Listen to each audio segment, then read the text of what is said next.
आज के इस दौर में एजुकेशन हो या समाज, दोनों ही फील्ड में रैगिंग कल्चर बहुत ज़्यादा फेमस हो गया है। जैसे एजुकेशन में आज कॉलेज में रैगिंग के कारण स्टूडेंट आत्महत्या कर लेते हैं, वहीं दूसरी तरफ हमारे समाज के भेदभाव जैसे कल्चर एक रैगिंग का रूप लेकर समाज को खराब कर रहे हैं। समाज के कुछ लोग खुद को बड़ा और दूसरों को छोटा समझते हैं। इस रैगिंग में भी बहुत दर्द और पीड़ा सहना पड़ता है। आइए आज हम इस रैगिंग के बारे में जानेंगे और साथ में ये भी जानेंगे कि कैसे ये हमारे समाज को और स्टूडेंट को इम्पैक्ट कर रहा है। देखिए, रैगिंग कई प्रकार के होते हैं। एक होता है सीनियर के द्वारा लिया गया जूनियर की रैगिंग, एक होता है भेदभाव रैगिंग कल्चर यानी अमीरों के जरिए गरीबों का रैगिंग करना, एक होता है समाज के लोगों के जरिए एक पर्टिकुलर इंसान की रैगिंग करना, एक होता है पेरेंट्स के जरिए बच्चों की रैगिंग करना, वहीं एक ऐसा भी होता है बच्चों के जरिए पेरेंट्स की रैगिंग करना। इस तरह बहुत तरह की रैगिंग होती रहती है, लेकिन सवाल ये आता है कि ये रैगिंग कल्चर आया कहाँ से। तो मैंने बहुत रिसर्च करा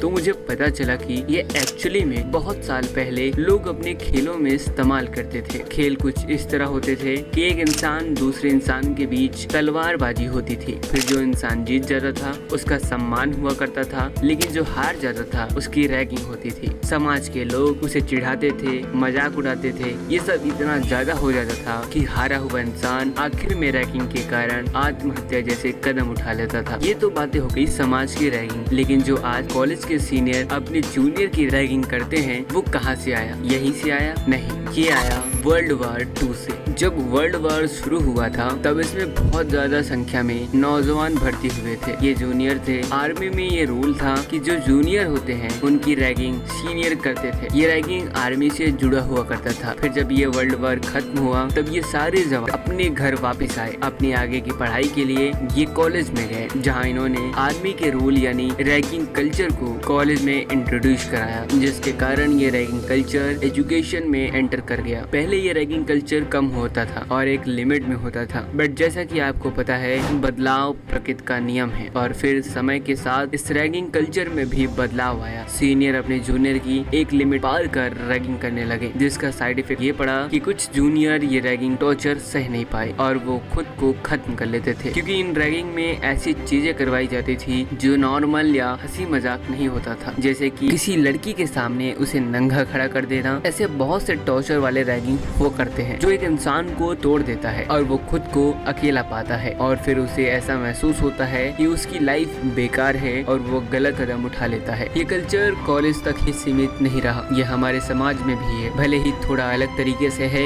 पर ये एग्जिस्ट करता है। इस कल्चर को भेदभाव कल्चर भी कह सकते हैं। ये कई तरीके के होते हैं, जैसे अमीर और गरीबों के बीच में ये भेदभाव कल्चर होता है, काले और गोरों के बीच में होता है, जातिवादी में भी ये कल्चर देखने को मिलता है, कमजोर और ताकतवर के बीच में ये भेदभाव दिखता है। ऐसे ही बहुत से कारण हैं जो एक भेदभाव कल्चर को जन्म देता है। आज समाज 3 वर्गों में बटा है। एक वर्ग गरीब है, दूसरा वर्ग मीडियम फैमिली और तीसरा वर्ग अमीर फैमिली। इन तीनों फैमिली में बहुत डिफरेंट है। अमीर फैमिली के कुछ लोग जिनका घमंड अलग ही लेवल पर होता है, वो इन दोनों को कुछ नहीं समझते। उन्हें ये लगता है कि ये उनसे दूर रहें और ये एक कीड़े मकोड़े हैं, और जब भी इन्हें मौका मिलता है ये गरीब लोगों का रैगिंग करते हैं कई तरीकों से, चाहे वो पैसों के लिए हो या कोई और काम को करने के लिए हो। गरीबों को हमेशा सताने में इनको खुशी महसूस होती है। गरीब अमीर की रैगिंग नहीं कर सकता क्योंकि वह खुद को कमजोर समझता है। हम सब कहीं न कहीं इस रैगिंग को जानते भी हैं, लेकिन हम कुछ नहीं करते, न ही आवाज उठाते। इस पीरियड में एक ऐसी भी रैगिंग कल्चर चल रही है जिससे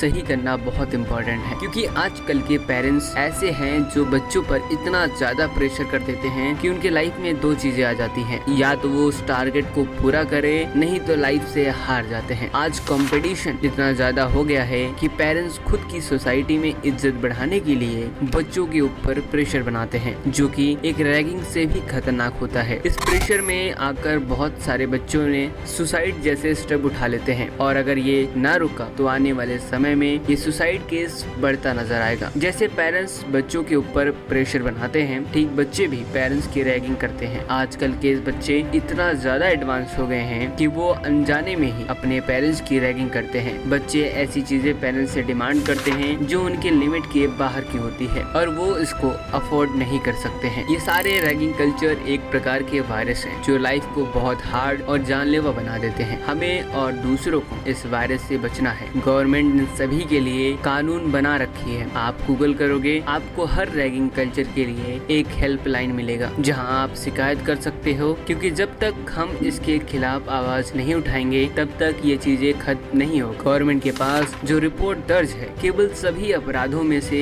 10% रिपोर्ट दर्ज हुए हैं। बाकी के लोग खुद को ही खत्म कर लेते हैं या तो वो डर के मारे आवाज नहीं उठाते हैं। सोचिए 90% ऐसे अपराध हो रहे हैं जिनसे हम अवगत नहीं है। अगर आपके साथ किसी भी प्रकार की रैगिंग होती है आप उसके खिलाफ आवाज उठाएं। पेरेंट्स को भी ये चीजें समझाना होगा कि बच्चों के ऊपर प्रेशर ना दें, क्योंकि अगर वो कोई गलत कदम उठा लेते हैं तो आप ही बाद में पछताते हो। बच्चों को भी इस बात का ध्यान देना चाहिए कि वो ऐसी चीजें ना डिमांड करें जो उनके पेरेंट्स के लिमिट में ना हो, क्योंकि पेरेंट्स अपनी सारी ताकत लगा देते हैं बच्चों की खुशियों के लिए। तो ध्यान रखें एक दूसरे का, क्योंकि लाइफ हमें एक बार ही मिलती है और हमें इसे सुंदर तरीके से जीनी चाहिए ताकि लास्ट स्टेज में हमें कभी रिग्रेट फील ना हो।